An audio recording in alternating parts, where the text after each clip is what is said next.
Hi guys, today's video is ginisang upo tayo with pork. So, ang gawin natin is isusutin natin yung ating pork meat. Then, ihalo na rin po natin yung ating sibuyas at bawang.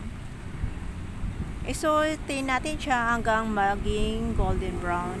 Then, saka natin ihalo yung ating ginayat na upo. So, dito ihalo natin ito guys. Then, saka natin lagyan ng tubig.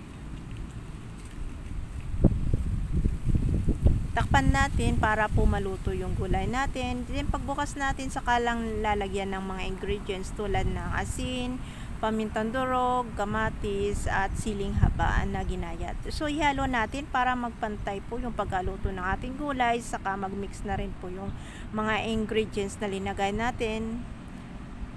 At ito po is optional po. Kung ayaw nyo po, okay lang po. At kung gusto nyo manghang, okay lang po na maglagay kayo guys. So ayan lang natin na maluto siya. Then patayin na po natin yung apoy and ready to serve na po. So that's it for today's vlog. See you on my next vlog. Bye!